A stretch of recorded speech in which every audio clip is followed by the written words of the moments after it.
Welcome to the Tank Podcast. In this week's episode, taken from an event held at the Remark Institute in New York, writer Atossa Abrahamian discusses her new book, The Hidden Globe, an examination of the special economic zones used by the super wealthy around the world.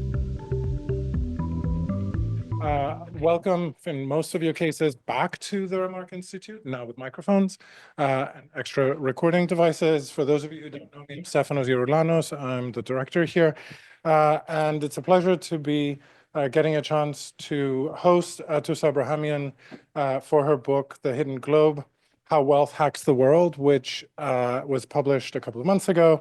Atossa is at present fellow Technology, the Environment, and the Future of Europe Fellow at the Institute with us. Atossa's last book, The Cosmopolites, started out of the idea, well, the fact of multiple passport holders, and it expanded to considering the stakes of citizenship in the 21st century, highlighting, as she writes, quote, the corporate hijacking of citizenship, which may be ubiquitous, the idea that the citizen is above all a consumer is taking hold worldwide, end quote.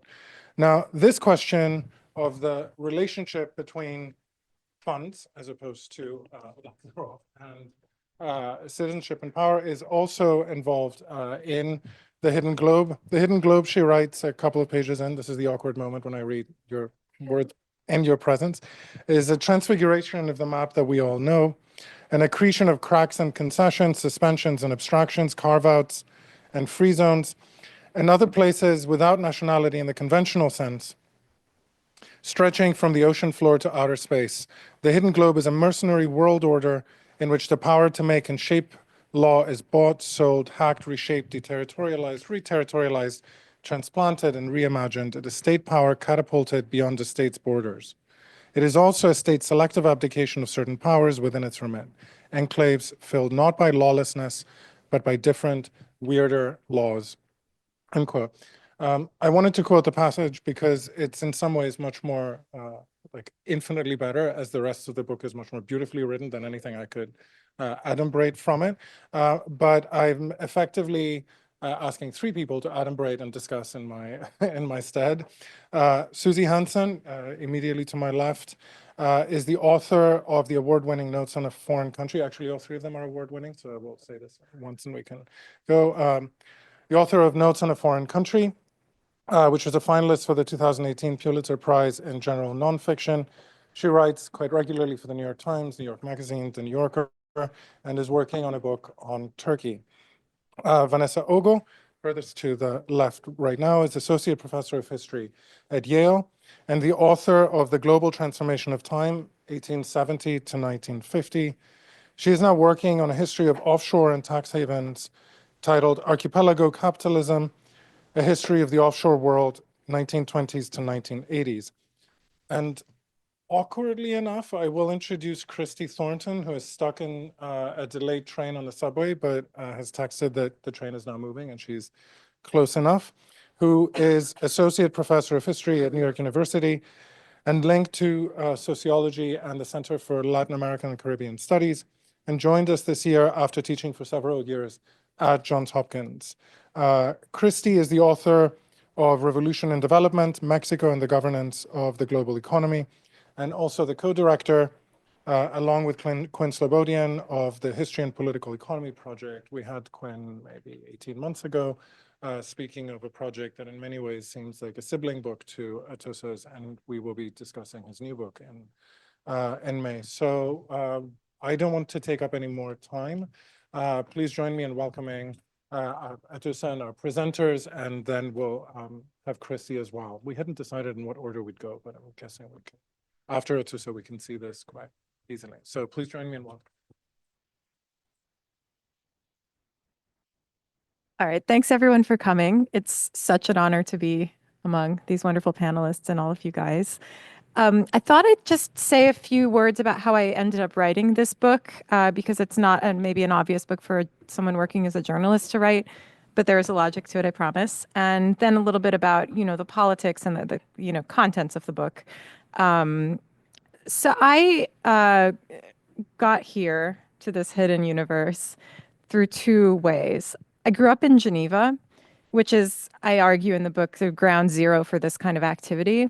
And even when I was a little kid, I just had this uncanny feeling in the city that it wasn't like other places. You know, it was full of these little loopholes and concessions. And on a totally, prosaic level, is like when you're a teenager and you're, some of your parents, your friends' parents might be diplomats and they may or may not be caught smoking pot somewhere, and the cops may or may not arrive and may or may not let them off the hook.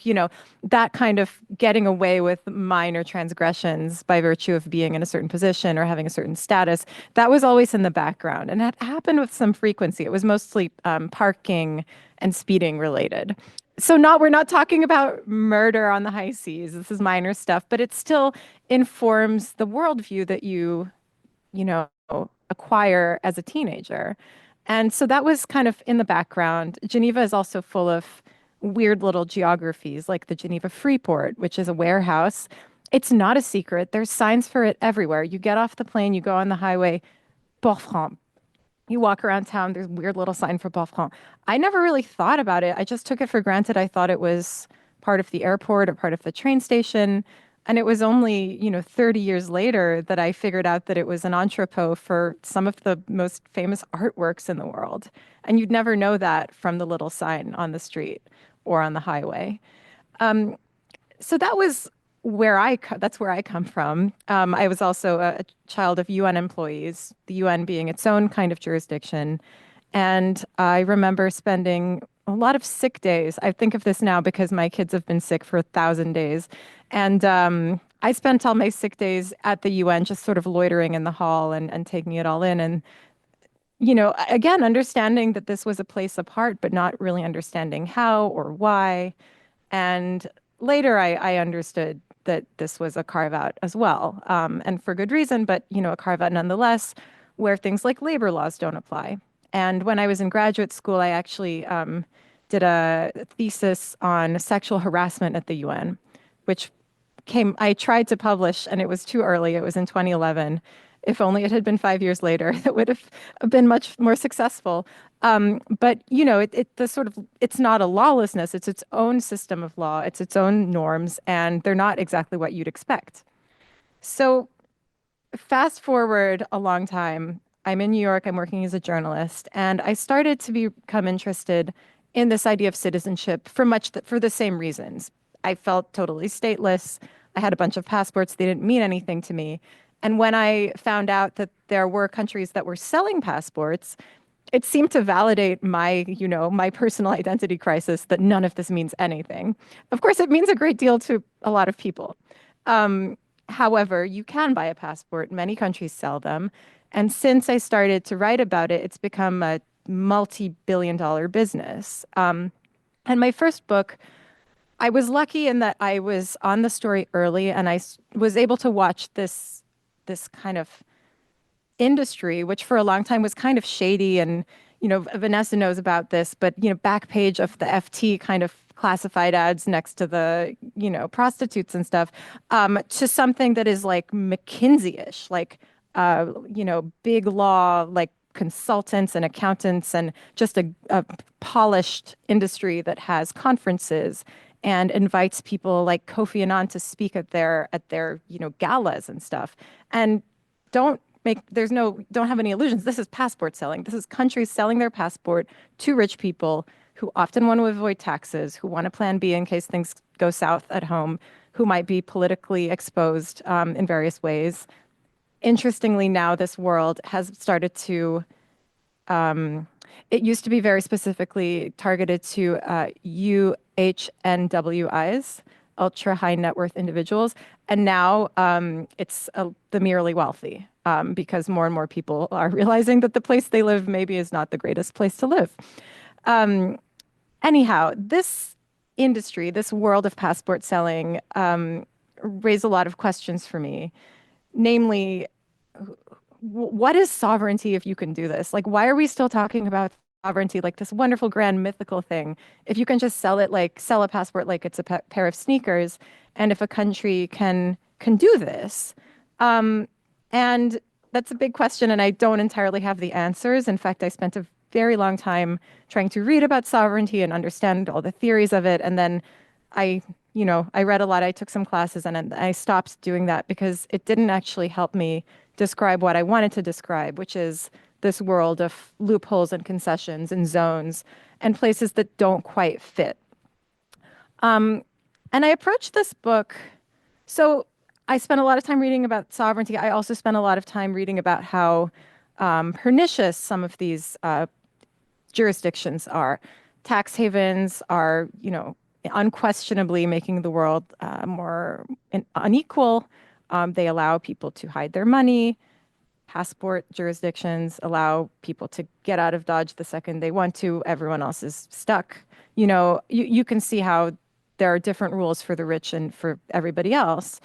But I was also interested in the politics of these because if you even just skim the book, you'll see that a lot of what I'm describing, it kind of sucks. Like special economic zones with deregulated labor and low taxes for corporations. And we know what that means. It's not really something that is particularly desirable in my books, right? A court system that allows people to opt in and not deal with the national courts. Yeah, I don't know who's losing out in the moment, but it's like pretty undemocratic and it doesn't really set a very, very, equal precedent.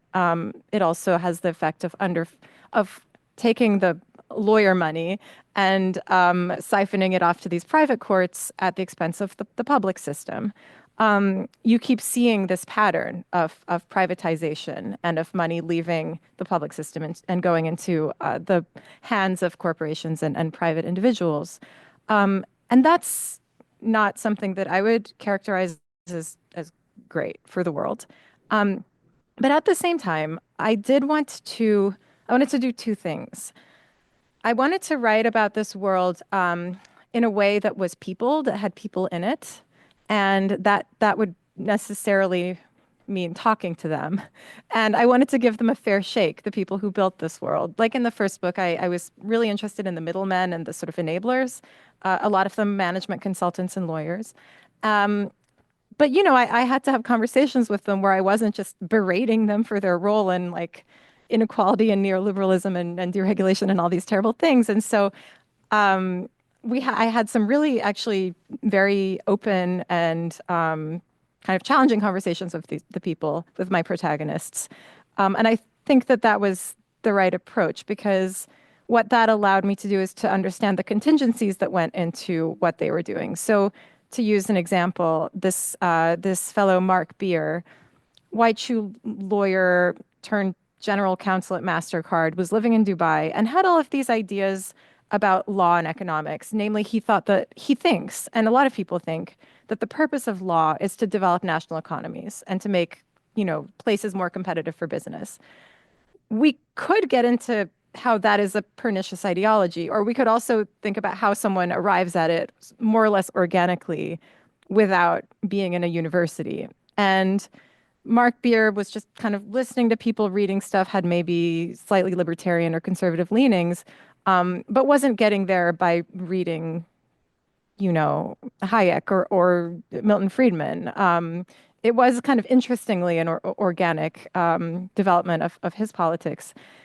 But then there's also contingencies, right? He was living in Dubai and just exhausted because he had a bunch of kids and was so tired of getting on planes all the time to do his business travel that when the opportunity to launch a new court arrived, he took it in part because it meant he didn't have to fly everywhere all the time and he could just be with his family. So I mention this because I think that there's a lot of ideological stuff that's going on in the book, but the personal and contingent nature of how these things transpire is also, at the very least, just pretty interesting, at least to me, as a journalist.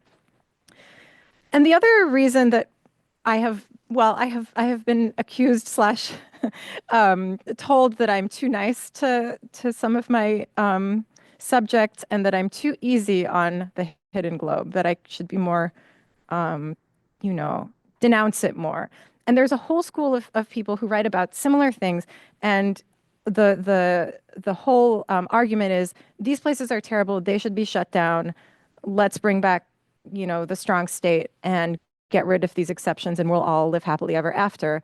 I don't really, that may very well be the case, but it's not going to happen. And I don't really think it's useful to think about it as going to happen, because clearly these places are here to stay.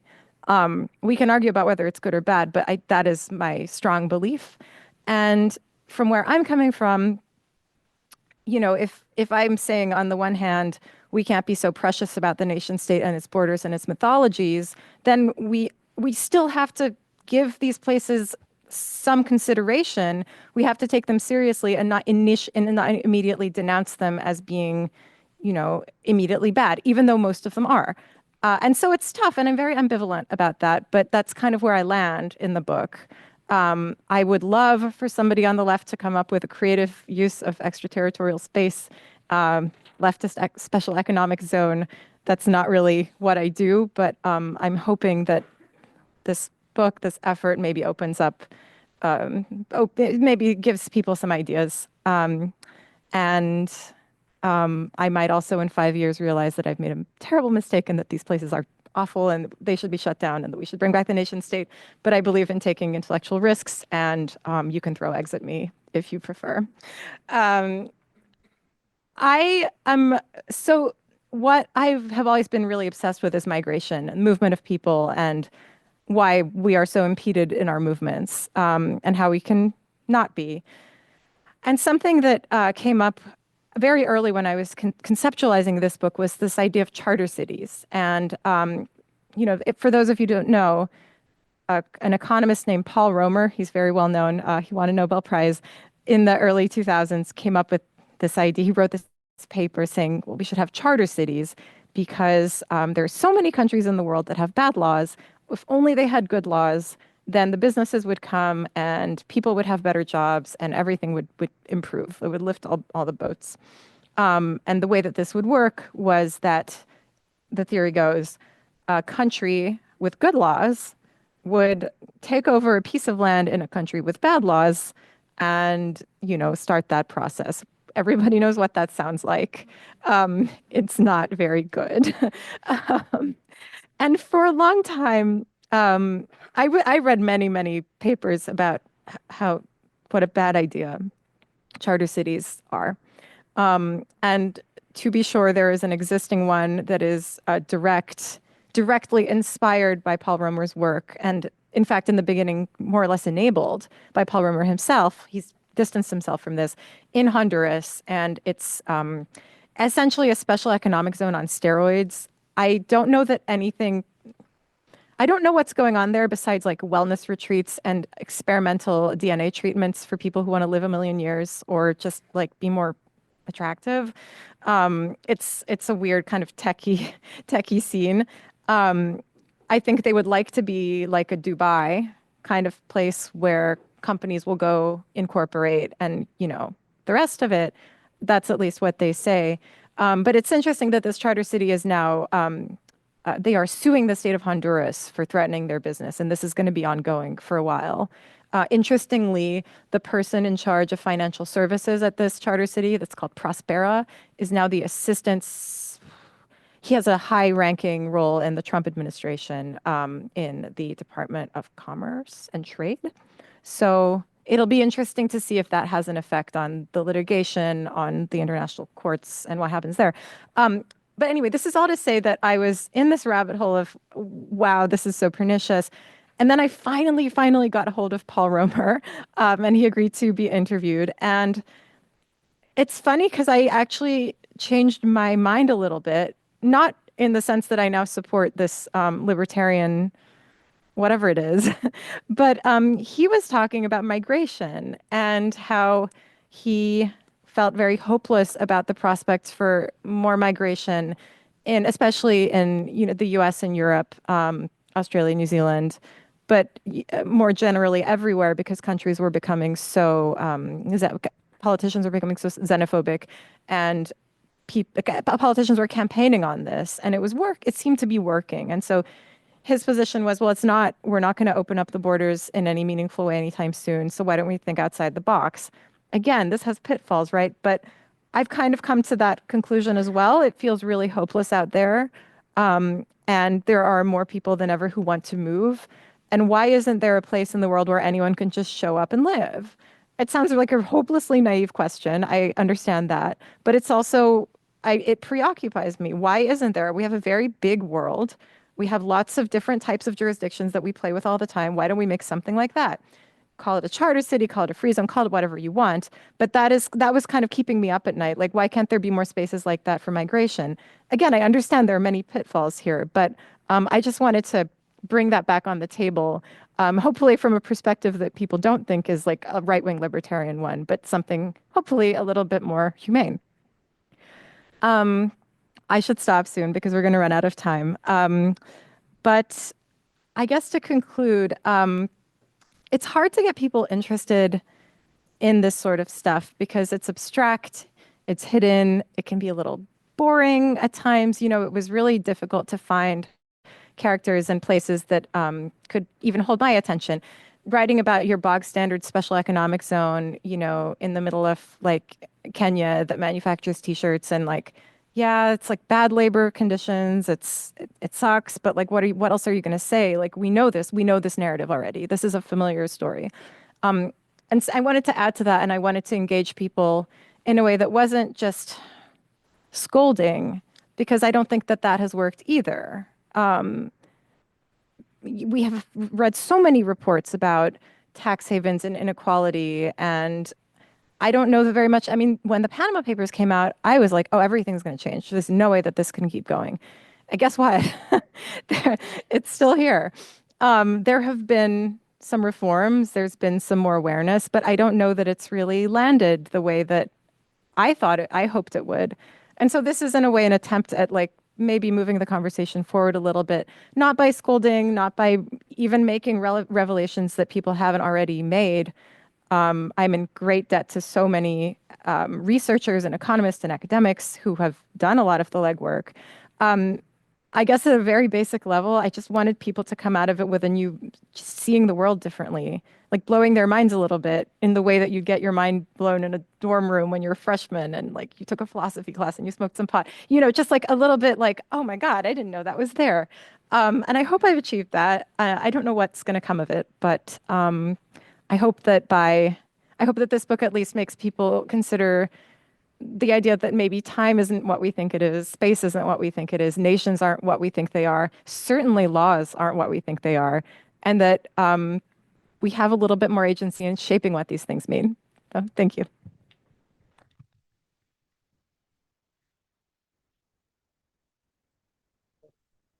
Sure. Okay. No, I'm actually excited because I think I prepared the right thing to talk about. I'm about to say exactly what you just left off on, which is, thank you, by the way, to everyone for having me. One of the thrills of Atussa's book is that it does make you look at the globe in a new way, of course, but also nation states and empires. And I think that accomplishment is because of her analytical powers, but I think it's also a measure of her artistry. The language and often beauty of this book allows your imagination to see even totally unrelated questions in a new way. And I see her graph at the end of the book, which I read on a plane yesterday, and was very moved by. I see it as almost a governing philosophy of the book. Maybe it's also of your life. I don't know. The places I have traveled to are much more than the sum of their parts. They can't be entirely reduced to single policy decisions or individual people or clear ideologies. I don't think that they can be definitively written off as all good or all evil, like the visible world of flesh and blood and bone. They just are what it is. They just are what is. Among the many subjects Atossa applies this philosophy to is migration, as she just mentioned. And I found it particularly illuminating for my own work, which is about Turkey in the age of Recep Tayyip Erdogan, as well as the Syrian refugee crisis. More specifically, very briefly, I lived in Turkey from 2007 to 2019. I still report on the country, and I'm finishing my second book, which tries to understand what happened in Turkey under Erdogan, and also what role the Syrian war and the refugee crisis played in his authoritarian evolution.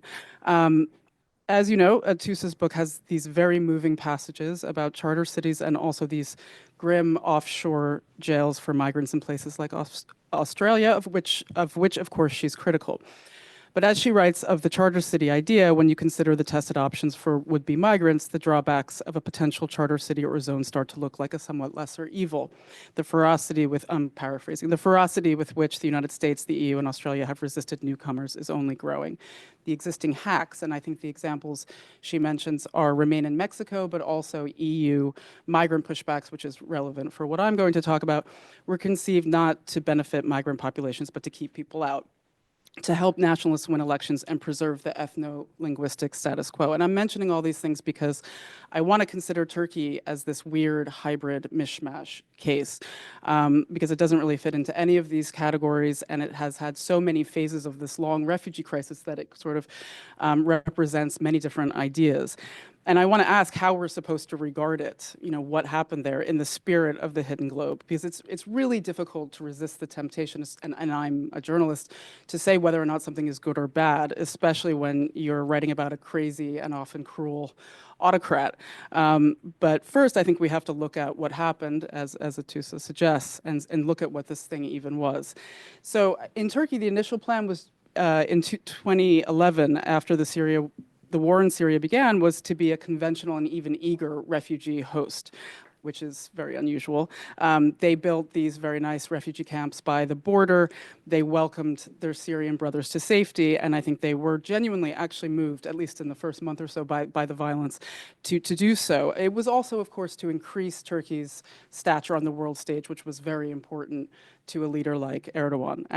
And the thing is, though, what's interesting is that because he's a strong and scary leader, I mean, he was not so bad back then, but he has the power to do something. He has the power to tell women to have 3 children, and a lot of his followers will do that. But he also has the power to say, you're going to take care of the Syrian refugees and you're going to be good to them.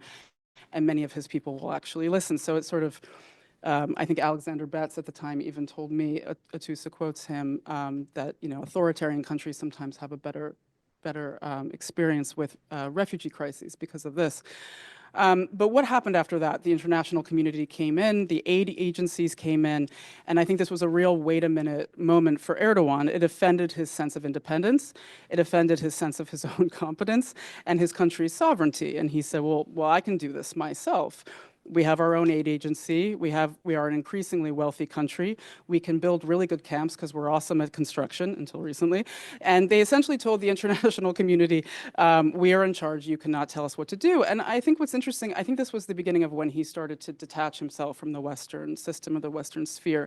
It looked like nationalism, but it was also, at the time, I think, an assertion of a brand of Turkish internationalism, which evolved or kind of dovetailed with his desire for empire, which we see more today in 2025. But the refugee crisis caused Turkey to think of itself as a country in a different way, which I think, but what did it mean for the refugees? At some point, more Syrians were coming than the camps would allow. And we entered into this second stage, which was like the laissez-faire stage. And at that point, which was really weird, Erdogan kind of just said, everybody come and go wherever you want. You can go to whatever city you want, you can settle wherever you want. And they did offer some services, but it was also chaos.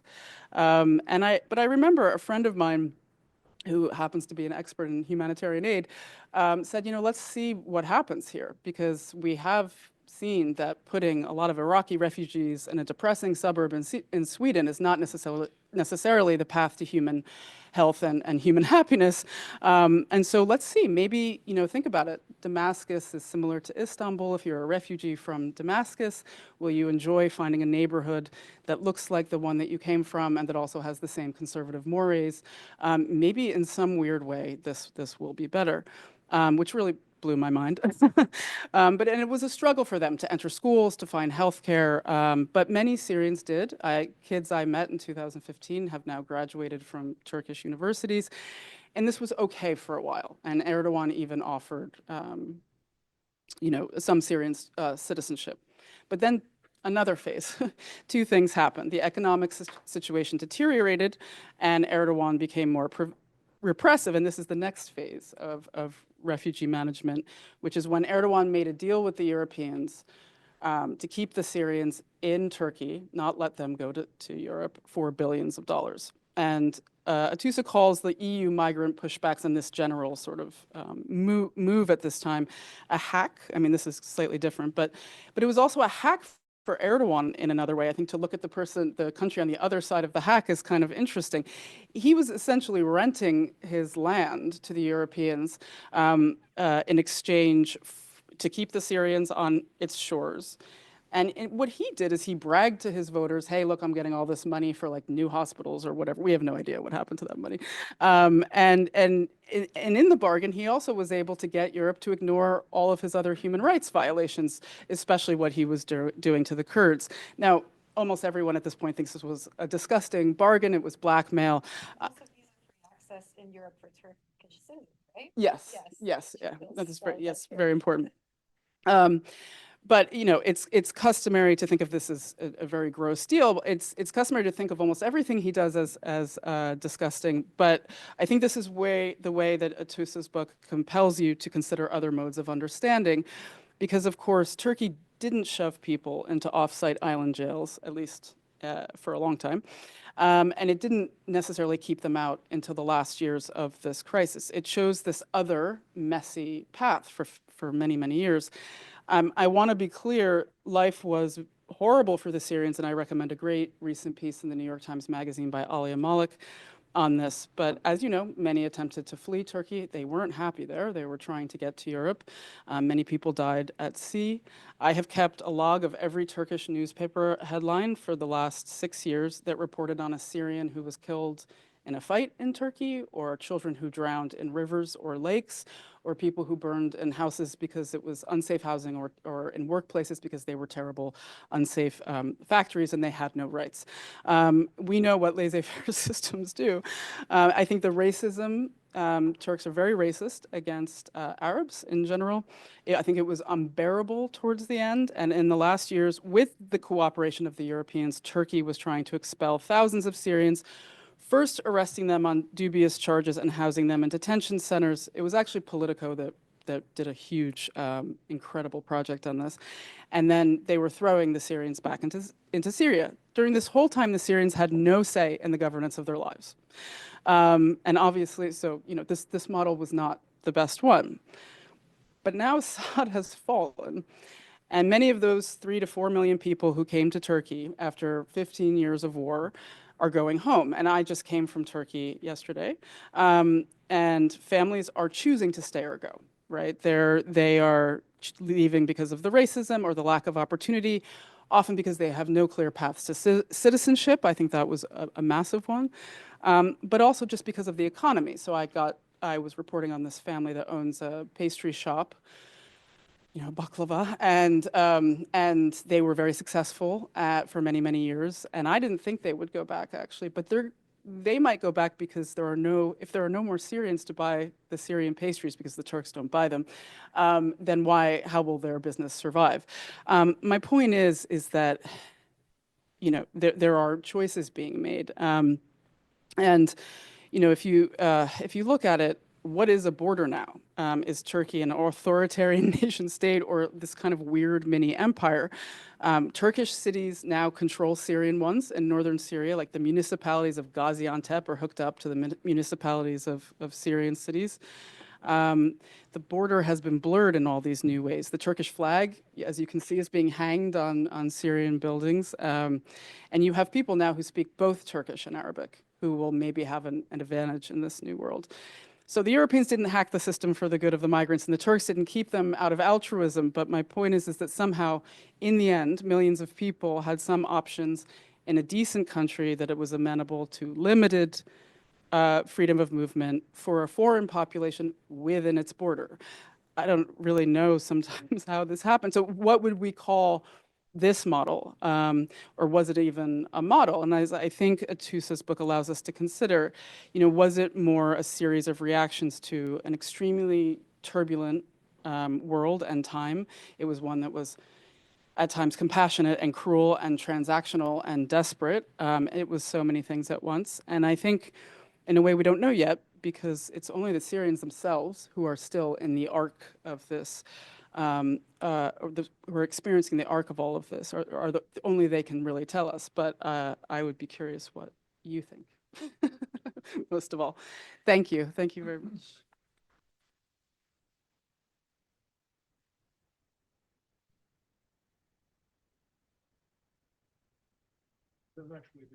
Oh, it's not on? It just records. Oh, okay, so you'll put it for the Zoom people. Oh, okay, sorry, yeah, sure. Yeah, thank you so much for having me also. I just want to also say it was such a joy to read the book.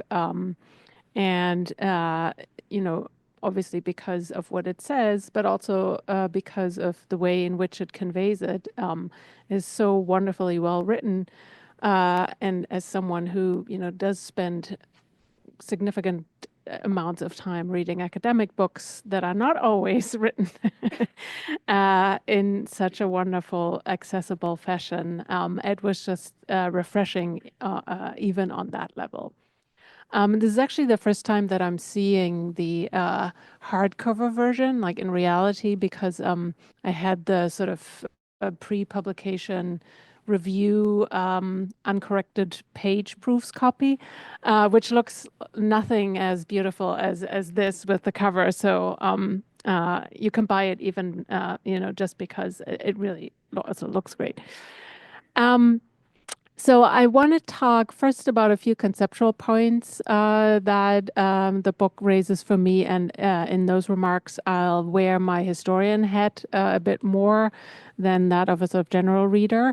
And then I want to focus on two examples from the sort of stories that Atossa presents, both because I think they're some of the most important ones, and also because I think they're very innovative in the way they're integrated into this story. So to start with the conceptual remarks, they echo what others have also said in that you know, the book is really powerful in sort of blowing up this binary that we kind of tend to take for granted a little bit between nation states and globalization, or any sort of, you know, border crossing movements, institutions that are international and global, and nation states as a sort of counterpart to that.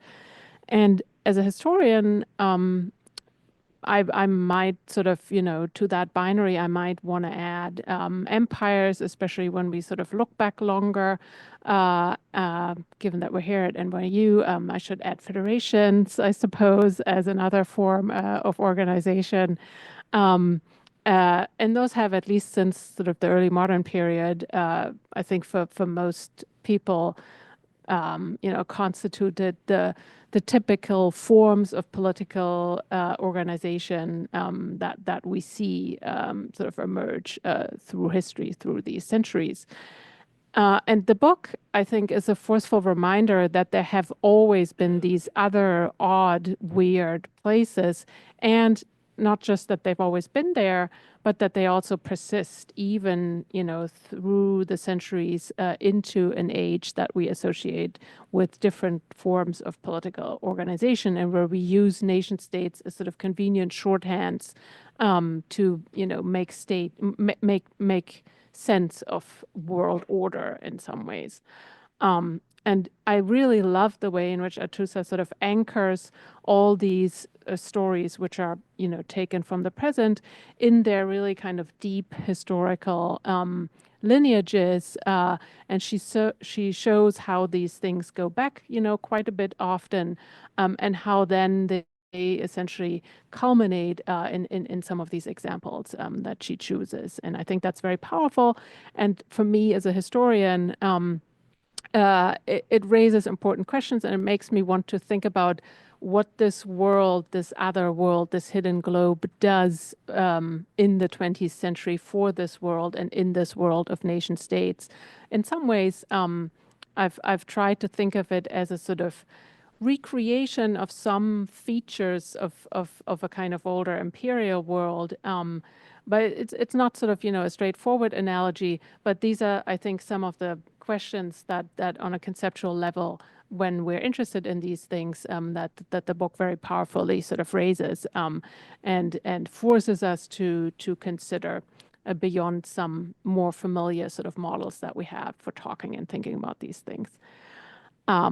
Okay, and then so the other two examples that I want to highlight are first the special economic zone in, I guess, Botan. I'm not sure if it's sort of, if I'm pronouncing it correctly, on the Laotian Chinese border, which, by the way, must have also been an absolutely surreal travel experience, Atossa, from what I take away from the way you describe it, not least because it seemed to be very, very compressed, and time and space seemed to sort of lose all contours around and during this journey, which was great to read.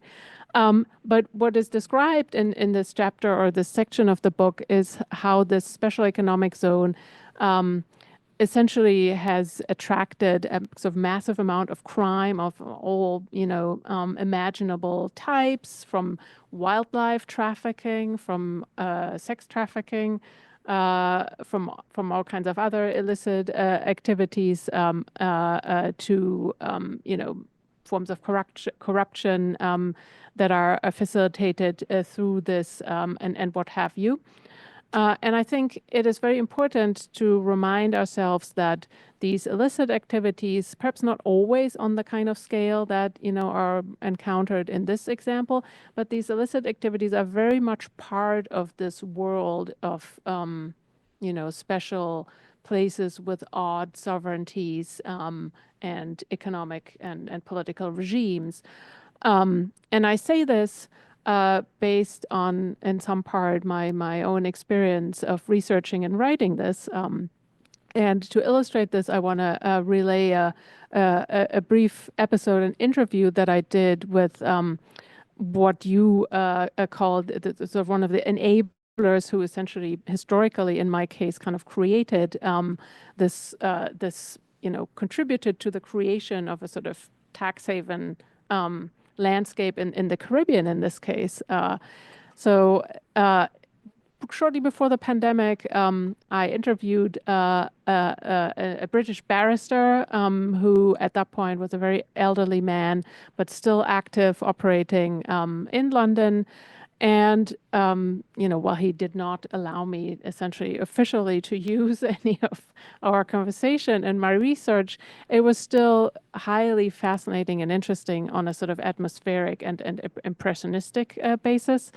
And it occurred to me afterwards that the word that he used sort of several times and really, I guess, sort of most repeatedly in our conversation was sophisticated, because the way he saw it was that, he was part of a sort of set of like very smart lawyers, all, presumably highly educated in the relevant sort of British establishment institutions, who are smart and who find ways to get around laws. And ideally, they also find ways to convince people in power to pass certain laws and make certain things happen. And all this is sort of encapsulated or captured by the term sophistication, because, of course, of the way in which they think about themselves, and also the kind of activity and the kind of thinking and sort of legal acrobatics that go into this. And I found that very striking, because I knew already from my sort of historical research and reading that, like, essentially from the moment these things exist, there are always scandals. There are people who lose money because they invest in shaky, banks that turn out to be fraudulent at some point. So this is, in some sense, this was sort of surprising to me, because I did not perceive this world to be sophisticated, essentially, to the extent that he wanted to convey it. And so just to essentially have that as a counterpart to this narrative that we hear from the professionals who inhabit this world and who create it, I think it is important to say and to highlight how this underbelly is always there. It is, sometimes more, sometimes less so present, but it is very much part of the story. And so that is why I really appreciated this particular chapter. And the other one, the other example that I want to highlight is the one that you also, Susie, I suppose indirectly touched on, and that is the story about Abdul Aziz Mohammed, a young man from Sudan who flees his violence toward foreign home country, I believe in 2013, and ends up through various ways, first in Indonesia, and from there trying to get to, I believe it was initially New Zealand. And his sort of shaky refugee boat essentially fails, and he ends up stranded and eventually diverted to Manus, which is part of Papua New Guinea. And he was after that detained on an island named Manus for most of his 20s without actually having ever committed a crime other than, being in this place in this moment and seeking refuge. And the way in which this is sort of legally possible for him to be detained and then placed into this sort of permanent legal limbo for years is because of what Australia is doing with immigration law at the time. And the sort of precise trick or the sort of legal acrobatic that is used in this case is by the Australian authorities to say, okay, we have these islands which are essentially sort of scattered around Australia. And so refugees who arrive involuntarily on one of these islands because they're stranded or for some other reason, they're not actually in Australia. They're not on Australian territory here. But what we're going to do is we're going to essentially sort of like cut out and excise these islands from the region or the part of Australia where international migration law and obligations towards refugees apply, so that when they arrive there, we can essentially deport them to Manus and Nauru, and we can keep them there in a sort of perpetual limbo. And not only is this obviously an extremely moving story that is tragic in many ways, it also highlights how, again, there's this sort of other side of this hidden globe that we need to be reminded of, I think, because the same sort of legal acrobatics and tricks, if you want, that serve to create these spaces for the very wealthy, they can also essentially become these traps for the poor, for the weak, for migrants in particular, who get caught there. And for them, it is not a process of sort of smoothly moving through space to kind of leave places behind and get to a better place where you pay less taxes or whatever. For them, it is sort of obstructing movement and actually almost kind of working in the exact opposite ways.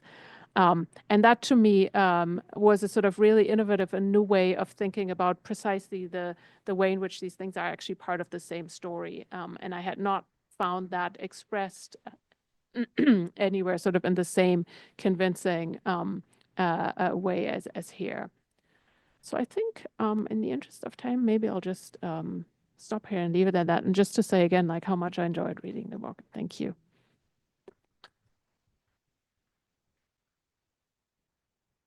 Well, thank you all so much, and my apologies for being late. It sounds like I had the least far to travel and yet somehow managed to be the latest getting here. I was not coming from Turkey or from New Haven. I was coming from uptown, and I was stuck in a train tunnel for half an hour on the way here, so my apologies for showing up late. I'm really grateful for the opportunity to do this and for the opportunity to read this great book. I would not have done this in the middle of my semester unless forced to, and so I actually ended up very glad that this was, because it was so generative. And I think a book like this, we could have 1,000 different conversations, and I think the provocations that are in it are very much the mark of a very important work. So I'm really grateful for being here and being able to do this.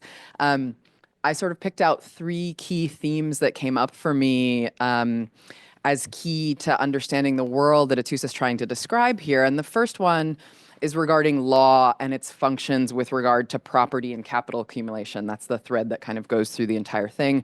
The second one is more or less a question of how we understand centers and peripheries in global capitalism. And the third is the tension that Vanessa has just brought up in the free movement of people versus the free movement of wealth in all of its sort of financialized, securitized, invested, and laundered forms. So what I want to do is just briefly describe what I thought was important about each of these 3 themes in the book and ask you to respond to whether I've got this right or not. So first, with regard to the question of law, which is it's kind of the first thing that you get in the book, and it's the thing that you're thinking about right away, and the question of the licit versus the illicit, which Vanessa has already raised here. So law is obviously key in some sense to the entire system that you're describing. The creation of these loopholes is what you're thinking about, and it goes all the way to the extreme, obviously, in the case of the Dubai International Financial Center, which you've described as taking the kind of legal deterritorialization question to its logical extreme. But you say this really great thing describing the Geneva Freeport. You write, the Swiss government's, quote, government's preoccupation with narrowly defining what is strictly illegal ends up sanitizing what is only technically legal. And I thought that this was a really key insight into the work that all of these consultants and lawyers and investors and speculators are doing in the book, both contemporary and historical. It seems to me that finding the technically legal as a means of sort of wringing profit out of any given scenario is one of the logics underpinning the development of this hidden globe that you trace. But I think that there's a dual-edged nature to this question of the law, right? On the one hand, you have a kind of liberal theory that capital accumulation requires the security of property rights. A set of laws that ensure that contracts will be fulfilled, that investments can be redeemed, that property will not be seized by those who work it or expropriated by the state in which it sits or evaporated by some new set of socio-juridical circumstances like an election or a revolution or a state collapse. The new institutional economics teaches us that investment requires a stable property rights regime that inspires what they call business confidence, right? This is where property rights are secure, therefore, and investors will refuse to invest in states where this is not the case, and those states will therefore, quote unquote, fall behind. On the other hand, you describe so well in this book all of these actors who are pushing at the very edges of legality, spinning out whole new industries like the consulting firms that you describe the history of so well, and seeking to test and in many cases redefine through the establishment of zones, ports, et cetera, the very definition of what is actually legal, right? And that definition, that promise of legality is clearly key to these very rich people, getting these very rich people to put their assets in these new arrangements, right? Getting them to show up and participate in these things. But it's also quite tenuous in many of these cases, right? Requiring sleights of hand, backroom deals, assurances that don't turn out to be true, right? That the government of Honduras will assure the legal structure of Prospera, or that we can agree what the legal framework should be for governing speculation in space, for example. But that risk is also, in really important ways, key to the idea of the reward that's going to happen here, right? If the investor can get out ahead of the legal regime, can extract some value before the law catches up, often at exorbitant rates of return. And so this is, I think, what we might describe as a kind of ongoing primitive accumulation or primary accumulation process, right? So I guess this is a way to asking you to talk more about how you think the law and what you call the legal fictions that govern many of these hidden spaces structures the processes that you're tracing here. And I ask this because I wonder if the legality of these endeavors is actually important to your actors and to the accumulation of capital. There's so many places where it's clear, as Vanessa said, that plainly illegal accumulation is going on alongside the processes of sort of legalization that you trace, the laundering of money, the smuggling of goods, the establishment of the sort of outlaw outpost in this Laotian Chinese border zone that then needs to be brought into legal compliance. So I wonder if your hidden globe is one circumscribed by the edges of legality and what it would change about your analysis if we actually brought in all of the illicit, illegal capital accumulation that's going on here as well, the things that happen also through these conduits. That brings up a second and related theme, which concerns the role of these spaces within our kind of broader capitalist economy. And so some of the zones that you mention are clearly very important on a kind of world historical scale, right? If we think about Shenzhen, if we think about Singapore, right, we can say that the establishment of these zones and these sets of laws has changed the course of world history. But some of the other places that you visit and you describe, places like Prospera, places like Botan on the Laos-Chinese border, Svalbard, right? These are deeply peripheral spaces. These are spaces that are far at the peripheries of the way that the global economy works. And so this led me to wonder how you conceive of the relation between the processes that you're tracing here, the kind of hidden globe processes, and the kind of bigger, more established global economy, right? And that's a way of asking, are these mercenary processes, which you say, in which the power to make and shape law is bought, sold, hacked, reshaped, deterritorialized, reterritorialized, transplanted, and reimagined, that's a quote, as you put it in your introduction, transforming something about the broader capitalist system, right? Or are they just working at the edges, kind of shaping the outer boundaries in what are ultimately these kind of peripheral places, but leaving the larger general capital accumulation processes intact? This has, I think, suddenly, in almost exactly the last 30 days, become a kind of burning political question as the mercenary disruptors are drilling down into the very foundations of the US state, right? Making the claim that the law does not matter if you are saving the nation. So what would it mean to find the hidden globe, for example, all of a sudden popping up in the Treasury Department's payment system? Relatedly, I think there are a few key moments in the book where the legal systems that facilitate the hidden accumulation actually do get rolled back. And this is clearly important to you in the case of the Swiss and, centering this in Geneva, places where new regulations actually do emerge. The changes in Swiss banking secrecy law is clearly an important moment where something about the functioning, that sort of the ever-expanding legality of these things can actually be pushed back. But you mentioned this in your remarks that I arrived late for, but you don't really dwell on how that rollback happens, but you note in a few cases that changes come after some kind of scandal, right? After something hidden breaks out into the public and we learn about it. But as you just said, right, in the aftermath of the Panama Papers, we get nothing, right? And I think part of that now is that in an era in which the threat of shame no longer seems to apply to elected officials, say, a kind of post-Access Hollywood world, right, in which things like scandals and indictments and even convictions are not enough to chasten these mercenaries at the helm, what are the chances for recognizing and rolling back these loopholes? Is that era over, right? Is there just no way in which kind of bringing these things to light will do this kind of name and shame kind of policy rollback that we used to get? And so that leads me to my final theme, which is clearly really key here.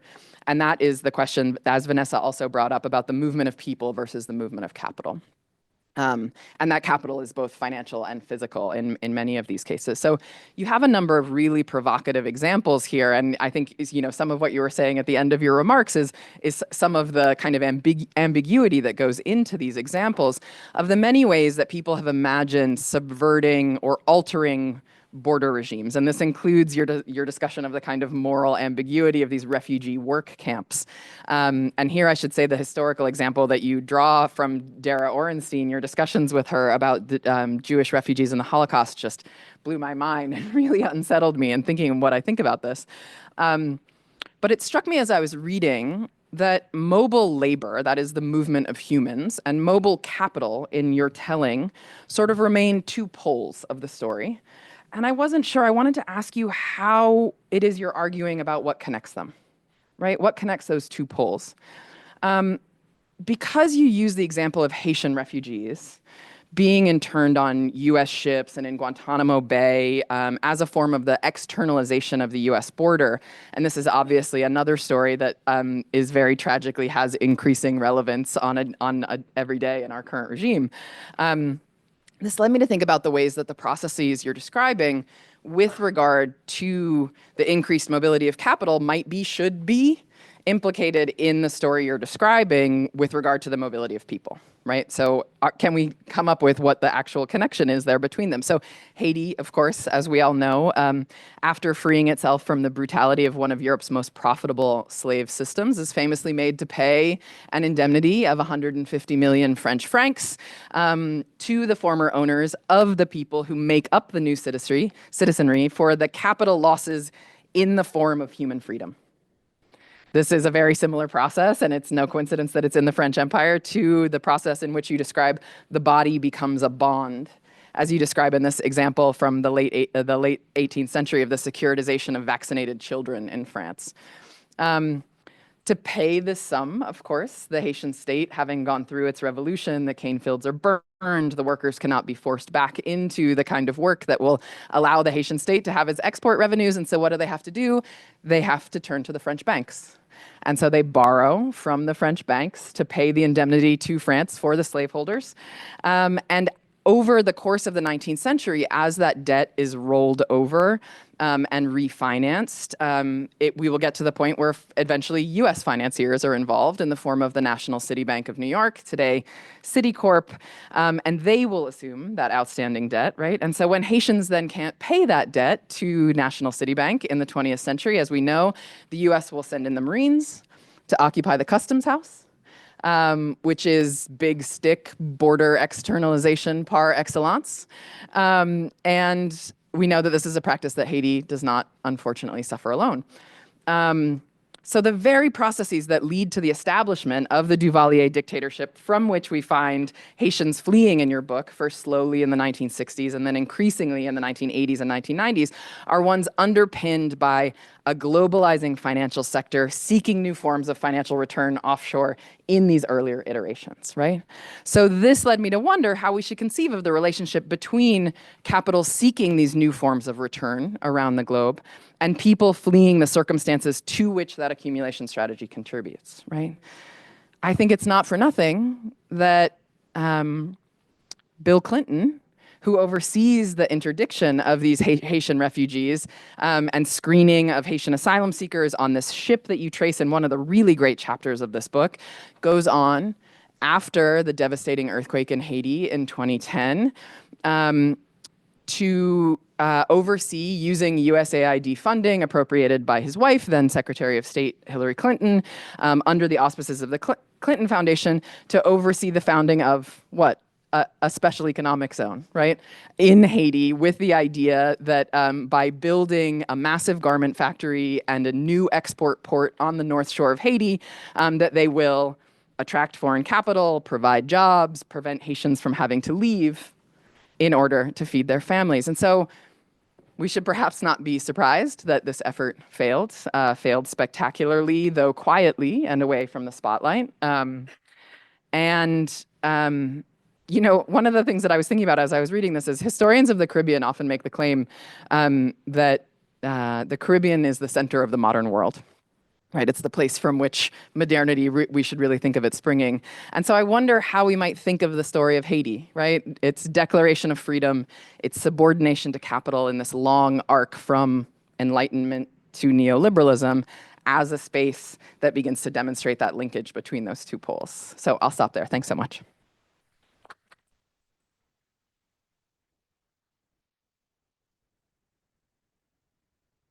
Really quick. No. Chris, you just blew my mind with that Haiti. That was a journey.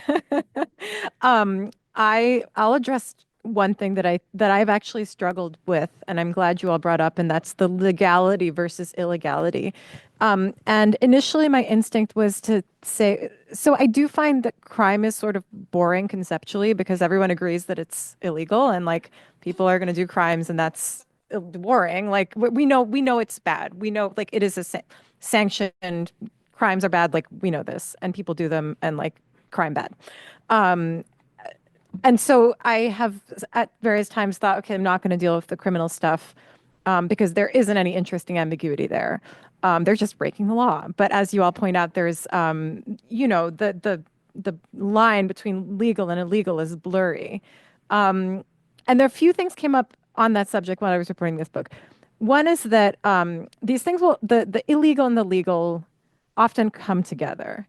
The establishment of these zones, I think I talked to a couple of people and there's some data that, they are established by decree, there's legislation, there's like procedures, blah, blah, blah. But then they always bring with them more contraband, more counterfeits, more, and this is documented. It's not secret.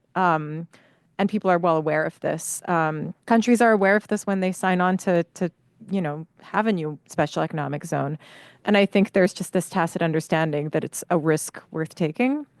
The other thing that came up is that the wealthy people would really prefer to be on the right side of the law. and they seek it out, and this results in a lot of lobbying and sort of pressure campaigns to make things the way that they want them to be. But as a general rule, if you are a wealthy or powerful person, you would prefer to be within the confines of, you would prefer not to break laws, because then that puts you and your property at risk of being seized, which sort of leads us to your other question. How is this world transforming the capitalist system? I think it's just getting more and faster of whatever's already there. But I also think that it serves an important rhetorical role in reconciling the rhetoric of nationalism with the realities of globalization. And this is what we're seeing like every day, something new with the Trump administration. They talk such a big game about borders and nationalism and our capital and nation and our sovereignty and control, but they have no problem using offshore space to detain migrants, to send people away. They want to buy Greenland. They want to take back the Panama Canal. I mean, all of these things are of a piece, right? They are identifying these maybe vulnerable or liminal or supposedly liminal places and seizing upon them because they see these as places where they can do more than they can do at home. So it allows a nationalist to both maintain the fiction that, within our borders, everything is peachy and we're going to make it great. And we're just going to send everything we don't like somewhere else where it can, perish. And I think that we're going to see more and more of that all around us, unfortunately. Yeah, thank you for.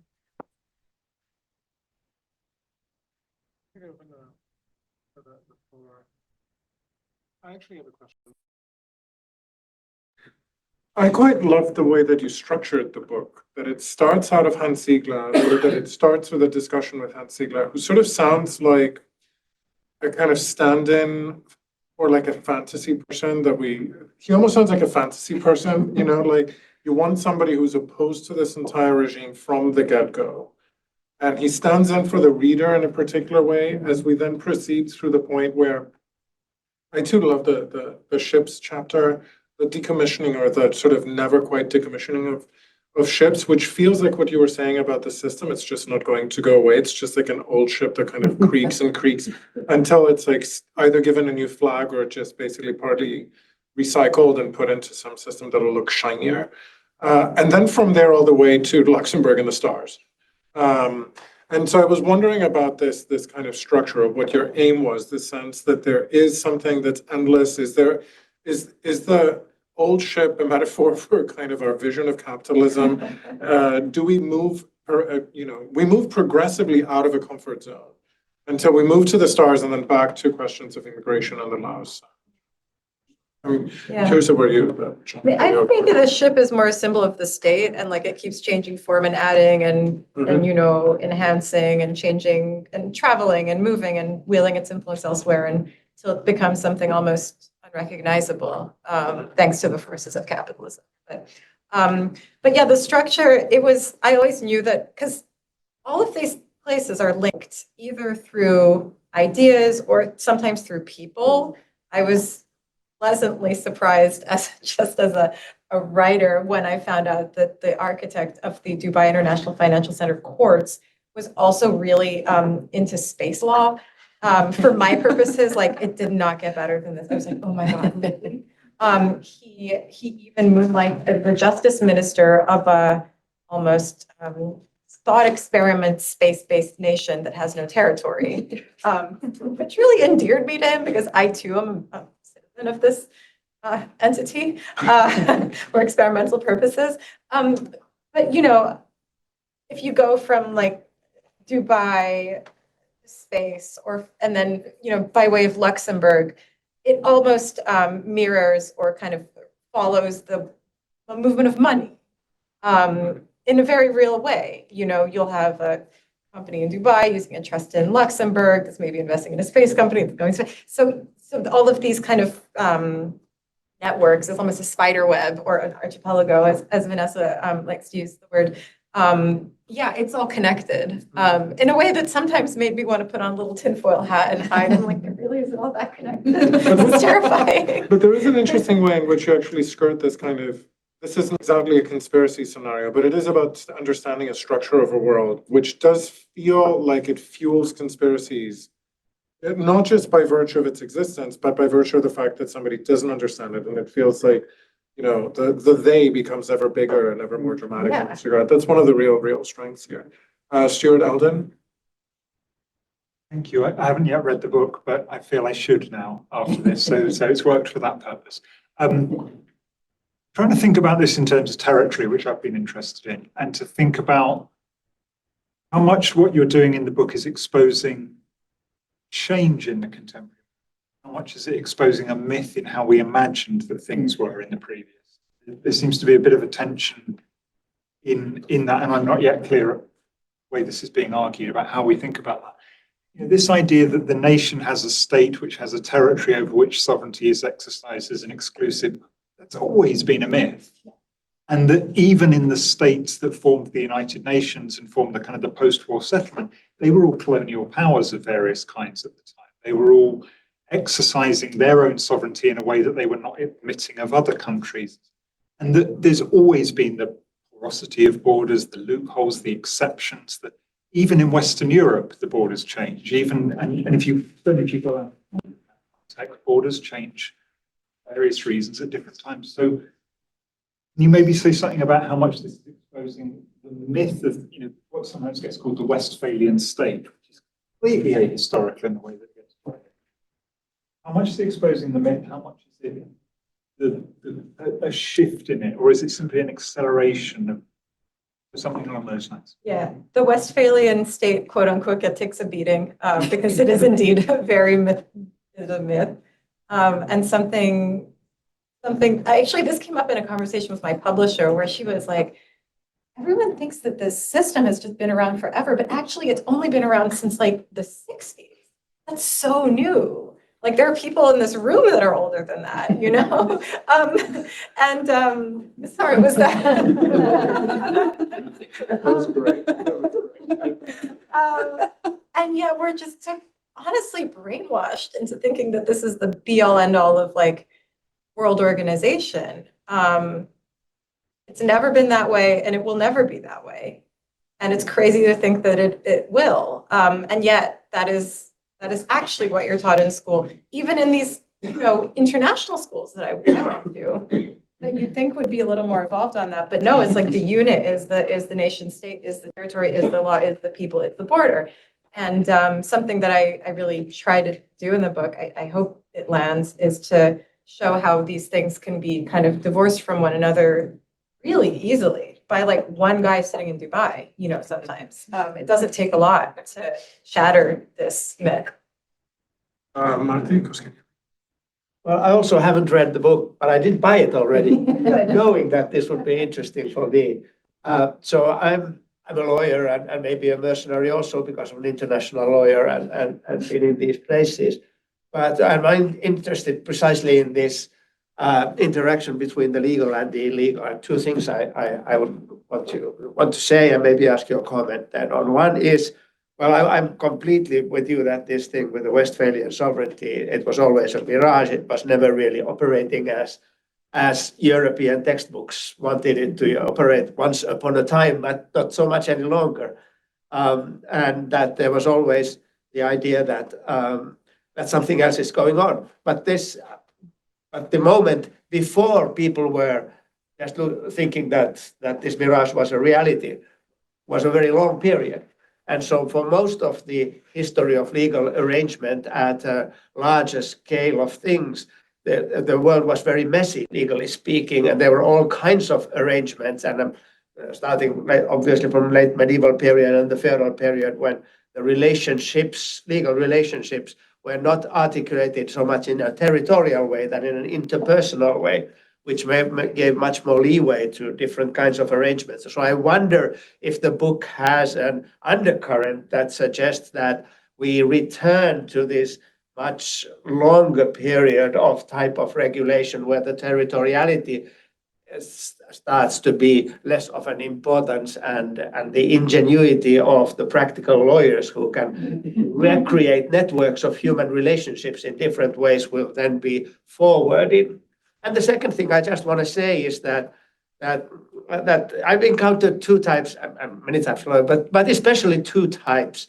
One are the international law people who tend to be educated in thinking that international law is a good thing and that there should be more of that.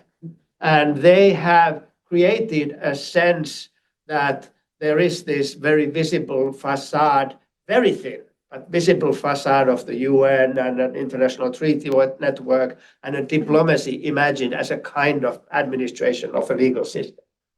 And that's a good thing, and that there should be more of that.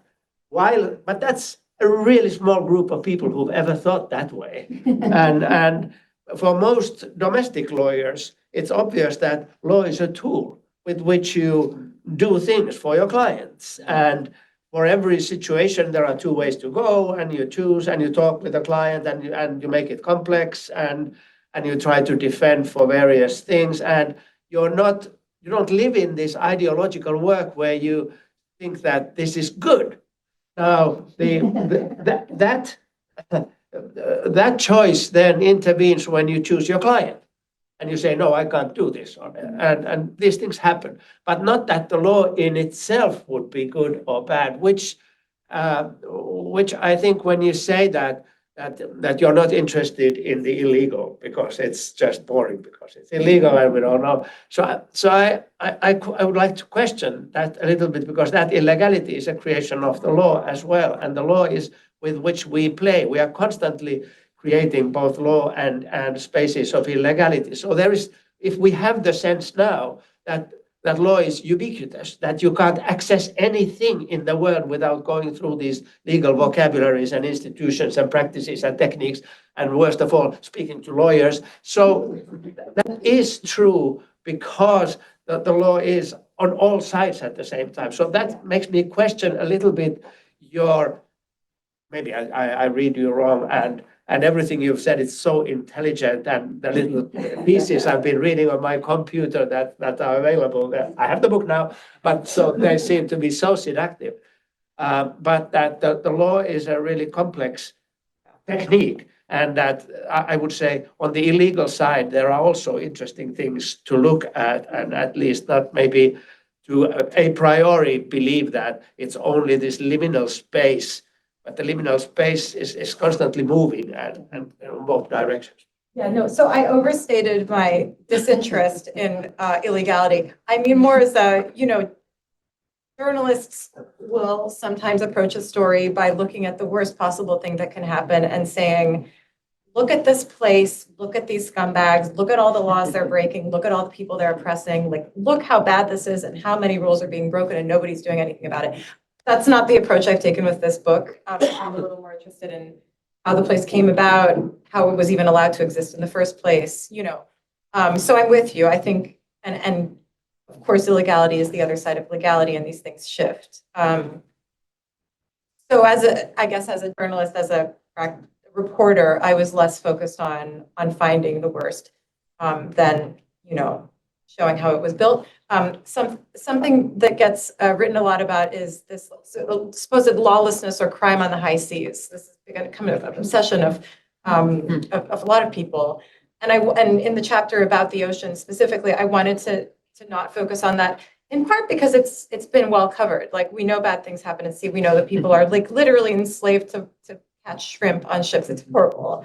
But because of the amount of these reports, I just wanted to do something a little bit different, I guess. And you could write a whole parallel book about the illegal, just focusing on the crimes and misdemeanors and et cetera. Your first question, I don't remember exactly what it was, but about the historical tragedy. Yes, yeah, there's plenty of that in there, and absolutely yes, yes. Thank you, though. Thank Caitlin, so I can do one better and say, I have the book and I've read the first two chapters. So I feel like we're going in order. But that leaves quite a lot that obviously wasn't covered yet, at least in my reading. So I was really taken with Vanessa's raising of this question about sophistication, and as a cultural anthropologist, of course, like what that raised for me was this sense that, like, actually there's some kind of cultural infrastructure that's going on for the actors that you're thinking about and investigating, that positions law as something to play with in this way, right? I mean, you can play with it in lots of different ways. Other countries' laws, like foreign. Right, Yeah. yes. So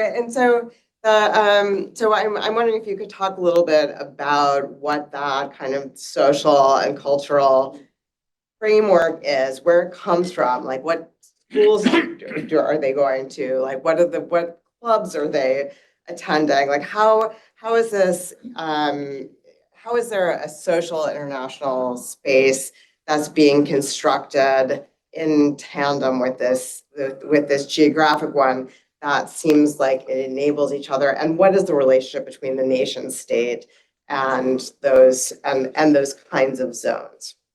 I think that actually talking about my first book will answer this question better, because I went to so many of these conferences for countries that sell passports that I just became part of the furniture, and people told me, they were just like, oh, it's you again.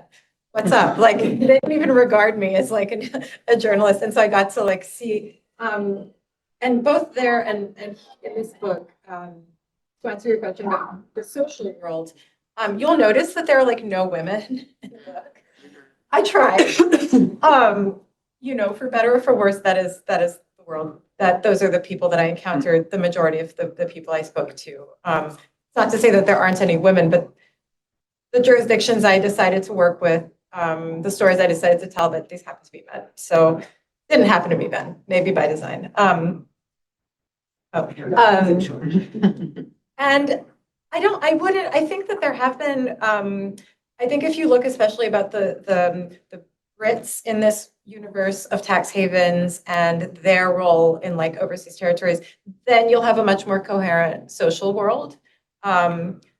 This was a little more disparate. It was a little bit more all over the place. They weren't necessarily the quote unquote best and brightest. They're just kind of people that made their way in their own ways. I also tried to choose characters that were maybe a little more interesting than your typical, you know, white shoe lawyer.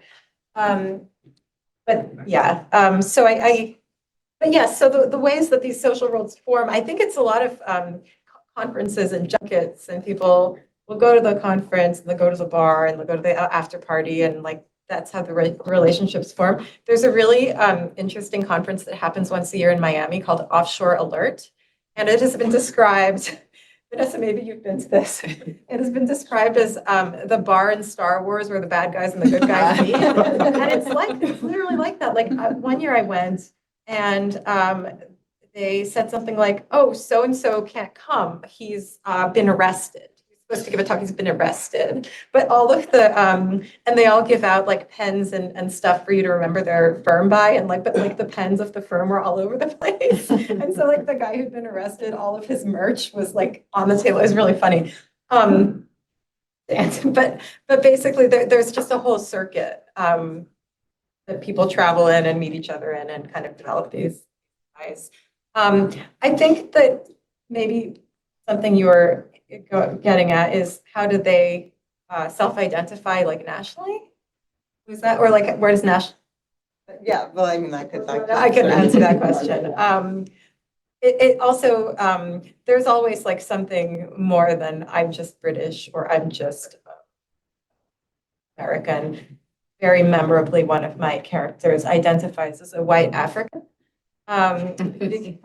Because he was It's really big right now. very big right now. And actually, he's appalled by all of this. But you know, this is someone whose family was French by way of Mauritius, by way of reunion, ended up in South Africa, spent some time in Geneva, and so they're a pretty a mixed group. Only 2:00. One more question. if you Yeah, want to that's go. fine. Okay, so Athena, last question. Well, your point about there are no men, and I have not read the book, and I'm about to buy 2 copies for my NGO working younger generation, made me actually think about, you know, how you deal with, or why not, or how it fits in with this sort of global civil society of, you know, people, often women, right, who work in humanitarian organizations, who work in, for NGOs. And it seems like there must be linkages there and complicated ones, and I just would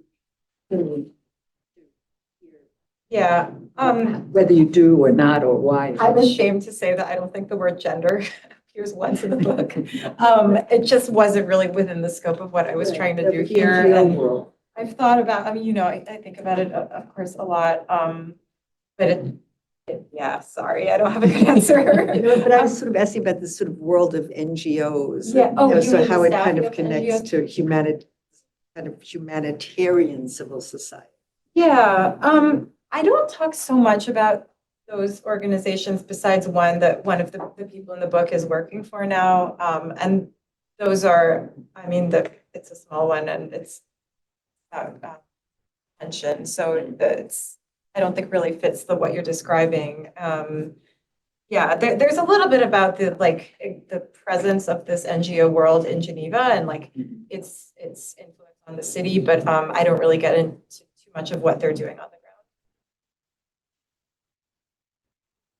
Oh, I think with this, thank you, Atossa. Thank you, Christy. And To hear more podcasts from Tank, you can subscribe on all major podcast platforms or follow us on SoundCloud. The theme music for this podcast is by Himera.